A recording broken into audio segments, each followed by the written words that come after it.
anak. Nah, ini yang ketiga nih, mungkin ini pertanyaan terakhir ya, karena mohon maaf karena waktu terbatas.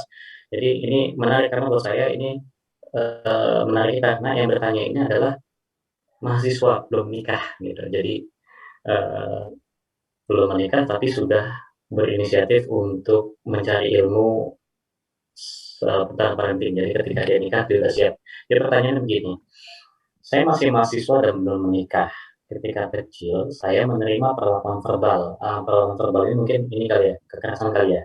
Bagaimana Hmm. cara agar kita tidak melakukan kontak verbal terhadap anak? Karena perlakuan orang tua terhadap saya di masa lalu. Oh, jadi jangan sampai apa yang diterima oleh dia di masa lalu terjadi di anaknya. Jadi gimana tuh kira-kira Bro, cara menyikapi pertanyaan ini? Ya, mudah-mudahan hanya sekedar memori saja, tidak berdampak terhadap hal-hal yang lainnya, tidak berdampak terhadap perilaku. Tetapi ini keren banget, pada prinsipnya bahwa al ilmu qabla amal gitu ya.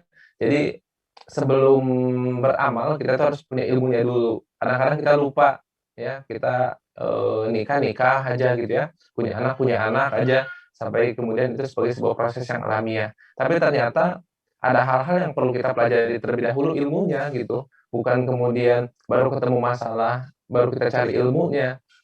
Nah, itu yang sering jadi pembelajaran juga bagi saya gitu ya. Dulu banyak belum tahunya, ya kemudian didik anak sebisa-bisanya aja gitu ya, se se apa, se sedapat-dapatnya aja gitu ya, ternyata ada hal yang kemudian selanjutnya harus diperbaiki. Nah, ini bagus banget, dari mahasiswa sudah mulai peduli, sudah mulai care dengan, ilmu-ilmu pengasuhan anak. Ya, ini pun juga ilmu pengasuhan anak juga berpengaruh terhadap, kualitas pribadi kita. Betul sekali, bahwa kualitas pribadi kita ditentukan juga sebagian besar, sebagian kecil dipengaruhi oleh masa kecil kita, masa masa apa, masa, asuh ketika kecil. Nah, eee, perlu diperiksa, perlu dicek gitu ya, secara kesadaran apakah muatan-muatan emosi dari verbal-verbal yang diterima pada saat kecil itu masih ada atau tidak, masih berbekas atau tidak, ya. Jika memang masih berbekas, ya maka kemudian, diupayakan, dilakukan berbagai cara untuk kemudian mengikhlaskan gitu ya, secara emosi dihilangkan gitu ya. Ada beberapa teknik yang bisa dilakukan sebetulnya, eee, untuk kemudian, apa ya, bikin masa lalu kita selesai. Kita selesai dengan masa lalu kita. Ya tadi seperti yang saya sampaikan sebelumnya, bahwa bisa jadi orang tua kita tidak bermaksud untuk melukai kita. Bisa jadi orang tua kita tidak bermaksud untuk menyakiti kita. Tetapi karena keterbatasan ilmunya pada saat itu, karena keterbatasan pengetahuannya pada saat itu, karena keterbatasan keterampilannya pada saat itu, sehingga dia berperilaku seperti itu, ya. Dan kemudian kita maknai hal tersebut dengan makna yang baru. Saya ridho, saya ikhlas dengan, apa yang terjadi di masa lalu gitu ya, dan saya kemudian mengikhlaskan segenap emosi yang ada di dalam diri saya, ya.